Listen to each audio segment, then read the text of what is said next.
Welcome to today's BWD In The Know podcast. My name's Harry McNeill and I'm delighted to be joined with Kim Steiner. How are you, Kim? I'm good. How are you?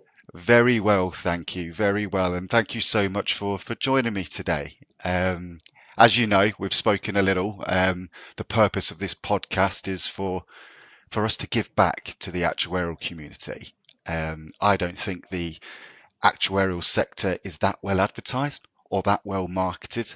So if this can help one person who's just starting out on their career to maybe look into the actuarial profession and go, that looks like it's something that could be they'd be interested in, then that would be my job done. And I'd be really happy with that, Kim. So without further ado, we'll go straight into it. And today we'll be talking about a number of different things. We'll be going through the day-to-day specialization of what a life actuary does, technology and innovation, and how that might shape or change how an actuary works, and any advice and mentorship you can give, Kim, to those starting out. But before we get involved in any of that, if you don't mind giving me and everybody else a quick introduction to who you are and what you do. Sure. So I'm Kim Steiner. I lead the North America Life practice for WTW, which is a consulting firm. We consult to life insurance companies, and I've been with WTW for over 17 years now. I started my career at Great West Life in Denver, which is a life insurer. Lovely. Thank you for that, Kim. And well, before we get into the meat and detail of the podcast, I'd love to get a little bit on you in regards to your background and your career journey. Everybody has a different story about how they got into the actuarial sector or actuarial science. So I'd be keen to understand your story, Kim, and how you got into actuarial science and what drew you into the life practice in particular. Mm-hmm. So, like most actuaries, probably math was always my favorite subject in school. Probably a little bit unique. My dad was actually a high school math teacher, and he was aware broadly of the actuarial profession. The SOA does a pretty good job of promoting the profession at math teacher conventions, national math teacher conventions. So he was Yeah. aware of it. So when I got into high school and I was thinking about my career options, I was kind of choosing between being an actuary and an engineer. And what it ended up is that I kind of liked the math and business combination that actuarial science has relative to the kind of math and science combination that you have with Yeah. engineering. So I was fortunate. I knew about it before college, so I was able to choose schools based on where there were actuarial programs, and that's how I got into it. Specifically with the area of practice that I'm in, that is life insurance. Again, because I went to a school that had actuarial science, we had a lot of employers that would come to campus, and a lot of those employers do really great education sessions on the Yeah. type of work that they do. So we had P&C, property casualty, pension, healthcare. And so the employers would come and they'd share a lot of insight and knowledge about what their various practice areas did. So we got education that way. But the best way that I was able to kind of make my choice about where to go was I had two internships Yeah. in college. And so I had a healthcare internship and a life internship. And it just ended up that I kind of liked various aspects of the life insurance business, mostly that it's longer term in nature, which then adds that element of having the investment component. If you have to have investments that back the products. And for me, that added, something that I really enjoyed and a little bit of complexity that I thought was interesting. Absolutely. Amazing. Thank you for that, Kim. And I guess I'll take you back now to the start of your career then. What I'm keen to dig into is how your first role looked and where you are now and what the differences are in between. Because I can imagine it's quite vast. Mm-hmm. Yeah, very different.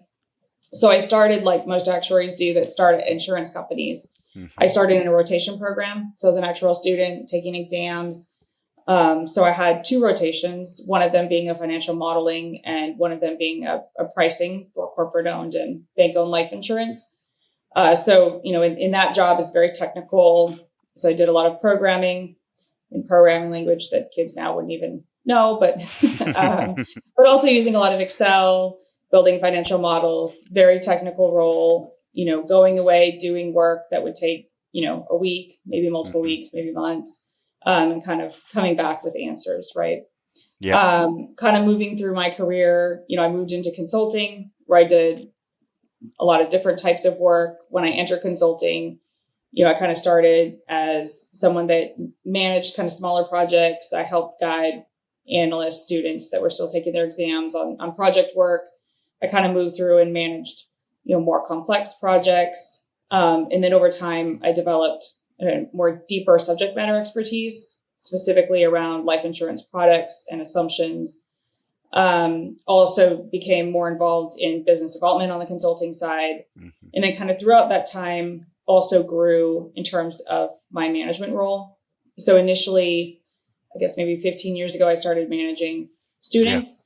And then I moved to managing an office and then a division. And now I lead the life practice. So, now my job is much less technical. Yeah. So it does look very different, but still involves, I still leverage the concepts and some of the things that I learned as a brand new student at college. Did you always want to manage people, Kim, or was that something that just came to you throughout? Um, I would say that it was something that I always thought that I probably wanted to do, but once I Yeah. started doing it, I realized that I really liked it. Mm. I like the people interaction, and I like helping to develop other people and help them achieve their goals. Yeah, absolutely. Because the actuarial market, there tends to be two types of people, right? There's ones who want to manage and help people and support people grow, and then you have your individual contributors who through right or wrongly want to look after themselves and kind of get on with what they're doing. And I think the actuarial market can do both. It can give both, and those who want to push in one way, and it can push in the other way. Um, I want to move you on to where you're based now, Kim, in Texas, and how your career brought you there, and to see the differences in what the Texas insurance markets compares to the other areas that you worked in. Yeah, so I started my career in Denver, Colorado at Great West Life. When I moved to consulting, I moved to Atlanta. Yep. Um, so Tower's parent at the time had a pretty large office there. So I joined that office. For personal reasons, I moved to our Hartford office. And then kind of again, I moved to Dallas for more personal reasons. I will say that in consulting, I was able to have a bunch more flexibility in terms of where I lived. Hmm. So currently in my role, I have clients nationally. I certainly have some locally in Texas as well, but nationally. In terms of centers where there are a lot of life insurers and therefore a lot of life insurance actuaries, there's a lot in New York, Yeah. Iowa, Charlotte are kind of big markets. There are definitely some larger insurers in Texas, but for the size of the state, like less per capita than those other markets that I mentioned. Yeah. Um, so that's just kind of historically where insurers have built up and kind of consolidated over time. Yeah, absolutely. And for you now in Texas, then, because being as senior as you are, Kim, the day to day for you, as you've already touched upon from when you first started out to where you are now, is going Mm-hmm. to be very, very different. Um, what does a typical day look like in the world of Kim Steiner? Yeah. So if I'm here, I typically work from home, but I have a lot of calls. And so those calls could be internally with people that report to me. They could be stakeholders for our practice, like within our organization. It could be clients either discussing projects that we're doing with them or just potentially other needs or prospects with them. And then I do a fair bit of travel as well. So probably travel a couple times a month for a few days. And Yeah, so if I'm traveling, I'm either visiting our internal offices or out visiting clients or at a conference. So it varies a bit day to day. Like when I said, when I first started out, I was doing a lot of technical work, hmm, not as many calls. So definitely a different day now than what I yeah. had originally. Okay. And we spoke about at the top of the podcast how when you went to university, there were different areas you could go into, right? P&C, Mhm. life, pensions, and you chose life. I'd be interested to see kind of what the unique challenges you face working in the life insurance industry compared to maybe other practice areas like health or pensions. Yeah, I mean, obviously each practice is going to have its own unique challenges. I'd say relative to health is pretty short term. A lot of it's group business. So like I said before, when you add the long-term nature of it, you have that investment component that really adds a lot of complexity and a lot of challenge to the work that you're doing. And then relative to pensions are also very long-term, Yeah. but pensions, there are different types of pension products, but they're still kind of all pension products. Within the life space, we have life products, we have annuity products, and there are a lot of variations of each of those. So I think just kind of the number of products makes it different. Yeah. And then relative to property and casualty, I think what makes property casualty interesting is that there's a lot of different types of risks that are covered, but most of those are also shorter term, kind of like health. So Yeah. relative to life, we have the longer term aspect to think about. Absolutely. Well, thank you for that. Because often when I speak to actuaries who start out in their career, often you've been in the life space, Kim, but people tend to want to transition because they weren't aware of the different areas and what they offered, whether that's someone in Mm-hmm. pensions who wants to move to health or vice versa. Sometimes it's not as clear as maybe as it could be as what the differences are and what's going to be right for a certain personality type. So I appreciate that for sure. Yeah. Um, if we move on to something that everybody's talking about at the moment, AI, Mm-hmm. technology, innovation. It's going to take all our jobs. We're all going to be run by robots and that type of thing. I don't think it's certainly very early on in its stages, AI, with how we're using it. And there's a lot of, I think, scaremongering that can be said that this market's going to replace or AI is going to take your jobs, which can worry a lot of people. In your view, how is technology changing the way an actuary works or a life actuary works? Yeah. It's been changing, the way that we work for a long time now. And I think with Hmm. every new piece of technology, kind of this fear that all the jobs will be replaced, that's not new because of AI. That has Yeah. been a fear for a long time. Anytime there's new technology, and in the end, it doesn't really replace all of the jobs. And I think specifically with an actuary, it certainly will help some of the technical aspects of the work we do. It should make coding easier. It should make, sometimes there's a lot of documents that we have to look through to understand the block of business that we're dealing with on a certain project. It could help us get through that data and summarize it better. It could help, or like in underwriting, there's a lot of medical records. It could help us get through and synthesize the main points in there more quickly so Yeah. that we don't actually have to have actuaries and humans doing that. But what that does is it shifts time from actually doing the technical calculations and doing that technical work and shifts it towards analysis, which in my view is more interesting anyway, is Hmm. analyzing all of the data that you have and figuring out what is the story here, what is it telling me. And I think that, for that piece, you'll always need, actuaries to do that with insurance. And particularly, I'll say with life insurance, as we started doing more predictive modeling, as we started using AI, one of the things that you really need to be aware of is, it's only really as good as the data that it's Hmm. being trained on. And with life insurance, that can be tricky because so many things have changed over time.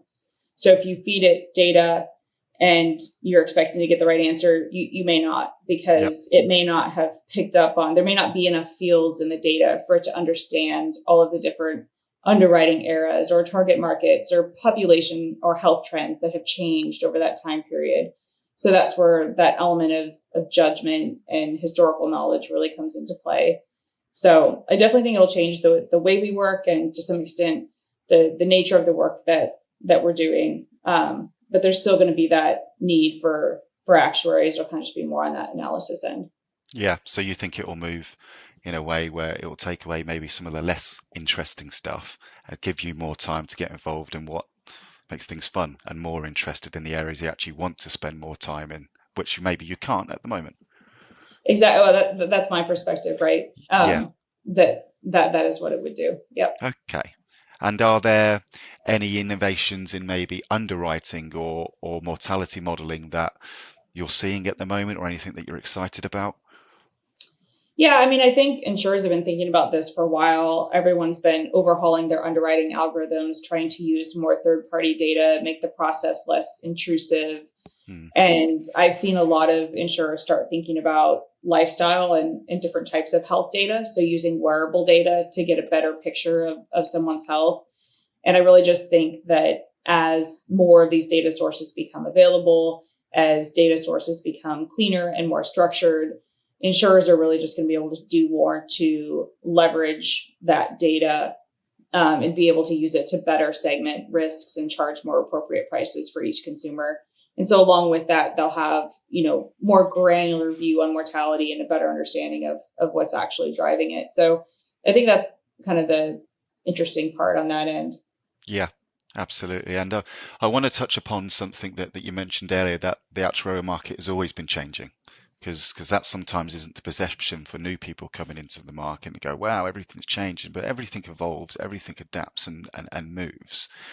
In the next 5 or 10 years in the life space, have you got any kind of predictions of where you could see that evolving into?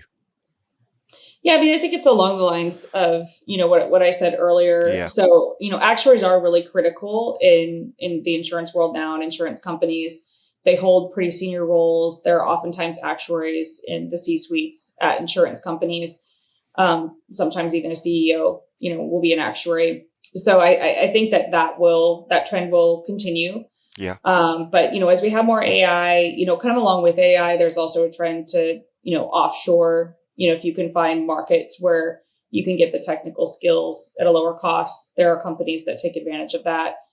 So as those things continue, though, like we still need actuaries, and like I said, I think it's just more that we're going to be doing more of that analysis. So the more yeah, that you can be more cost effective and be quicker in getting the actual technical calculation done, the more time you have to actually understand and explain results, which is really what is needed anyway. So I think yeah, that is just going to continue to evolve, that, we'll move from being kind of pure calculation engines to actually being able to explain and tell the story behind it. And so I think the challenge with that is that, when we take things offshore and we have more automation and more of the calculation is done by a computer or AI or some code, how is it that we train our young people, right? And that's yeah. kind of been a problem for a while. That was a thing when a calculator got introduced, when Excel got Hmm. introduced. So, I think we found ways to do that. So that will just kind of continue to be the challenge, to make sure that people understand what they're doing. They're not just kind of pressing a button and trusting the result. Yeah, absolutely. And keeping the fingers crossed and hoping the right result comes out. Absolutely. Yeah. Okay. Thank you for that, Kim. That was really interesting. I want to move you on to our next segment now, and that's advice and mentorship. Um, when you first started out, I am sure there are things you know now that you wish you knew back then, but experience and time give us the answers to questions we don't even know to ask yet. If you were starting out, whether it be the actuarial space or in the life actuarial space, what advice would you give to someone now that maybe you wish knew when you first started? It's really important to, kind of keep up to date. And I think that's when you're in college, that kind of happens naturally because you're being Yeah, trained on the latest techniques and tools. And early in your career, it's really important to keep up with that. And even later, like now speaking to clients, like if I didn't know what AI was and what tools were available, I'd yeah, be very behind and irrelevant. So kind of keeping up with that is a good idea. Also making an effort to work with a variety of people. That's one thing that happened naturally in for me in consulting. But I think even if you go to a company, or I think it's broader than being an actuary, but having exposure to different leadership styles, and just kind of different working styles generally, I think is really important. Everyone has strengths and weaknesses, yeah, and so I think the more that you can work with different people, you can understand there's not just one style that works. There are various styles that can be successful, and it kind of helps you develop your own style and understand what works for you and what's going to make you successful. So I think that's really important. I probably didn't appreciate that. And when you first graduate, sometimes you have a boss and a chain of command. yeah, And if you don't kind of work to have exposure to different people, you may not get that. Another is to just do a variety of work. I think that's really helped me as well. Early in my career, even if I didn't know how to do something, I would volunteer for various projects or jobs. And I think that really helped make me well-rounded and understand the broader picture rather than the very narrow piece that Yeah. maybe I was responsible for. So I think that, you know, that is really important as well. Yeah, absolutely. I speak to actuaries every day, and one of the pieces of advice I try to give them is to be comfortable being uncomfortable. It's Mm-hmm. okay if you don't know the answer. It's okay if you're not sure. Go for it anyway. What's the worst that can happen? Because Mm-hmm. actuaries are naturally risk averse and that they want to know everything and they want to be specialists in a particular field. But I think sometimes that can hold certain individuals back from pushing on in their careers if early on they're not willing to put their hands up and go, hey, I'd like to learn a little more about this, or hey, I'd like to know more about that, because everyone's new. When That's right. Yeah. everyone's day one when they become an actuary, and you either go in with an open mind, an inquisitive mind, or you don't. So I certainly agree with you on that. And there's also, when I speak to actuaries who are certainly younger, not even younger, those who can be halfway through their career, there can often be misconceptions about certain parts of the market, whether Mm-hmm. it's pensions is dying, or certain other bits about P&C or life. I kind of want to get your view on any misconceptions you hear that actually maybe isn't quite as accurate as it might first appear. Yeah. Well, the pensions dying one is interesting because people said that, 20 years ago or whatever, when I was Yeah, they did. graduating from college, there were still Yeah, pension actuaries. So, yeah. but for life, I think that there's this kind of misconception that, it's kind of just one product. P&C, I think there's a lot of products, and I do think that that is interesting. But we on the life side have a lot of different products as well. We have pension type products, we have deferred annuities, we have life insurance. Some of it that's pure protection. You get a death benefit for a premium. Others that have Hmm. an accumulation aspect. So there are a lot of different products, even if one of the main risks that's covered is mortality, but it's not the only risk. There are policyholder behavior risks, there's investment risk.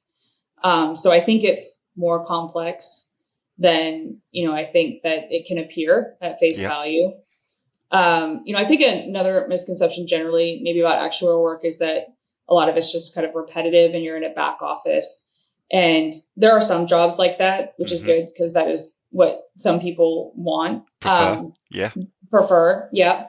But, there are also a lot of jobs that require a lot more communication, a lot more interactive, a lot more dealing with people, and that there's a variety of work. So I think that that's one of the good things about the profession and the industry generally is that there are a lot of different options. There's a lot of flexibility. You're not Mm. stuck in one thing. I've seen a lot of people, change functions, change area of specialization throughout their career. And so that's one thing I would just, encourage people to Yeah. understand that there is a lot of options there. Especially at a place like WTW. Yeah. Which has Mm-hmm. got so many different functions and so many different. It's almost like a tree branch. You can go down one, and then you can go right, and then there's another turn, and there's another turn. Those types of firms can offer, because not everybody wants, when they start out from day one, want the same thing. From year to That's year, right. people want to grow and evolve and go into different areas. And yeah, I know firms like WTW are the best at being able to give people that opportunity and not hold them back. Um, with actuaries, and you touched upon it before, very good at math, very technical, right? Mm-hmm. That's part and parcel of being an actuary. If I focus more on the softer skills and maybe the business acumen, what's made the biggest difference in your career, Kim, in regards to, forget about the numbers, but other areas that actually are really important to push on? So I think communication, so Hmm. both from written and verbal communication, writing is a big part of what we do as consultants. So Yeah. pretty early in my career here, in terms of putting together reports or decks, I had a lot of people, rewriting what I did. And so it Hmm. was kind of a process to learn how to write in a way that really told the story. I think Yeah. as actuaries, we want to say, well, these are the 8 steps that I took. And here at the end, of my 30-page report, here's my conclusion. Whereas business writing is a much different style. Yeah. You want to very quickly say what your point is and kind of support that. And I think really being able to take the analysis, take all the numbers and say, what does it mean and why is it important? And explain that to people who maybe aren't as technical is a skill that's been really important, especially in my consulting career. As you're consulting to a wide variety of people, and they really just kind of want to know, a lot of them, the bottom line. Yeah. So that's been really important. And then speaking as well. So a lot of my job now, as I mentioned before, is I'm in calls all day, I'm in meetings. And, very early in my career, when I gave my intern presentation, for example, I got up, I was very nervous. Mm-hmm. It's something you're not used to doing. And most actuaries, like you said, they really like math. We're really good at that. We're really technical, but it does take time to get comfortable getting up in front of a room and speaking about a topic. And I will say it gets much easier as you grow your subject matter expertise and you're comfortable with the topics you're discussing. But being able to do that is something that has been critical, really, to get to the role I have now. Yeah, it comes with practice as well, doesn't it, Kim? You can either shy Mm-hmm. away from that and go, no, I'm never going to do that, but you'll never learn and you'll never become comfortable with it. And I completely agree. The more you become an expert in something and the more you know, the more comfortable you are about speaking about it, because there is a fear of someone pointing or putting their hand up and going, no, that's not right, or no, that's wrong. And you've got to put yourself out there. And as I said earlier, being comfortable, being uncomfortable, which cannot, or that business writing piece or that public speaking piece is it's not really, it's not natural for everyone. It's not natural for most people. And you've just got to get yourself out there to do it, because eventually it will get easier and easier and easier. So no, thank you, Kim. I appreciate that. If we move on to kind of the last piece then of the podcast, this is personal reflection and personal perspective. Um, for you so far, you've been at WTW for 17 years. What's been the most rewarding part of your career to date? Well, I think, one thing I really like about the career and that, I really take greatest satisfaction in now is kind of, solving problems. So Hmm. kind of that moment where you've done a lot of analysis and you're trying to figure something out and you finally realize, aha, like this is the why, right? Like this Yeah, is why. So that's really interesting. And I think that, that's something that brings like a level of satisfaction to the, actuarial nerd within me. But I would say that the biggest rewarding part is the people. So when I interviewed with, it was Sarah's parent at the time, 17 and a half years ago or whatever it was, almost 18 years. It was the people that drew me in. Like the yep, people are really smart. They were really engaging. Like I was really excited to work with this group of people. And, over the years, some of the people have changed. Some of the people have left and come back, but really kind of getting to work with people of all different levels, learn from people, work with people, help mentor people has, really been the part of the job that I like the best. yeah. It's the people that make the company, right? People Mm-hmm. come and people go, but the culture can stay the same. Mm-hmm. Especially for, as you say, with your mentoring that you're doing with your team, that comes from people above, doesn't it? And it's a different world now with working from home. We're in front of a screen. With you, I'm sure 17 and a half years ago, Kim, it was in the office and you Mm-hmm. were there. So worlds change and worlds adapt, but I think there is more emphasis now more than ever than keeping culture alive and especially when you go into the office, it's a lot more fun, it's a lot more vibrant, because you want to encourage people to go in, especially the younger people, and to socialize. Because I'm not sure about you, Kim, when I first got into the working world, a lot of my friends or old colleagues, sorry, are still my friends. Yeah. As people move on, so it's a major part of your life for sure. And you kind of touched upon it there, and I was going to ask you about that career defining moment or lessons that really stuck with you. Does there anything that come to mind in regards to that at all, or? I mean, a couple of things. I mean, I think my biggest career defining moment was when I chose to go into consulting. Yeah. When I made that choice, maybe I didn't realize that, 17 and a half years later, I'd still be here, but I think it was definitely the right choice for me. And I've Yeah. really liked it. So you don't always know, like back to your point earlier about kind of being flexible, like you don't always know right out of the Hmm. gate exactly what you want to do. So you shouldn't be afraid to kind of take different chances, and kind of expand and grow and maybe do things that you thought you wouldn't do. Yeah.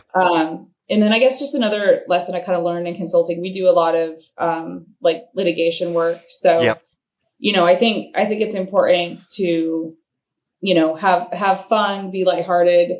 But at the same time, I read this phrase one time. It was like, dance like no one is watching, but write an email like it's going to be read aloud in court, which I think, I've learned working through with lawyers and through legal, but it is important. Like all of that is traceable. So, I think that I've learned to be very careful with that. So maybe that goes in the what would you tell someone starting out, but be professional in your work. Communication is kind of a not actuarial lesson, but I think just kind of yeah. a general lesson. Yeah. We've all got stories, haven't we? Everyone's heard stories about someone Mhm. putting in something on email that they shouldn't because it was with a friend or whatever. So that translates across the pond, Kim, because that's something I was told very early on in my career Mhm. as well, is don't put anything on email that you wouldn't want your mother to see. That's what the line Exactly. was. Yeah. So no, It does not disappear. absolutely. And It's having read through years of, if you get subpoenaed for various work, which some actuarial work it does happen, any kind of side commentary also gets um, logged. produced. So Yeah, absolutely. Absolutely. Well, I'll finish off with my final question, Kim. And this is a question I ask everyone, okay? Because I think it's a good one. If you could go back and give your younger self, and we've touched upon it, but if you one piece of career advice, what would it be? So I think really two things. One is to realize that there are pros and cons to everything, and, Yeah, and it kind of my two advice go together. But when you're young, I think you're very idealistic, which is great because I think it helps people be better, helps you have high aspirations. Um, but every single job and every single situation is going to have pros and cons, and I'd really encourage, like if in my own shoes to just kind of be patient and take the things that are good about the situation and learn from it and know that nothing is permanent, right? So I think very early I would spend moments being upset or frustrated or wondering, when I was going to get to the next progression yeah, in my career. And probably it was angst that was unnecessary. Probably didn't really help me get there. Maybe not focus on some of the things I could have been learning. So, I think it's important to understand, when you're starting out, 3 months, 6 months feels like a long time period, but it's really not. So in mhm, every situation like that, take what you can get from it, learn what you can, and just kind of be patient while you work towards the next phase. yeah. Because you can be impetuous, can't you, when you're first starting out? You want the next Mm-hmm. thing quickly. It's Mm-hmm. comparison can be the thief of joy, and you look at a colleague who's maybe got that next jump before you or whatever, but it's not a race. You're in your own lane, and I was guilty of it too. You look at other people and you go, God, I wish I was there, or I wish I was doing what they were doing, and it Mm-hmm. can take enjoyment away from you really of actually being present in the moment. And as you say, 6 months may seem like forever, but in the larger picture, it's certainly not. And as you're right, it can be self-destructive because that's all you can focus on. And actually, instead of focus on areas where maybe you need to improve or to knowledge you need to pick up, that's all you can think of. So it can be harmful for sure. Well, no, thank you, Kim. I really appreciate your time today. I found that really interesting, and I think other people will too. Your thoughts, your career today are so impressive, and yeah, I feel very fortunate to have spoken to you today, Kim. So thank you, and Thank you appreciate your for time. having me. I enjoyed it. No problem at all. You take care. Thank you. All right. Thanks.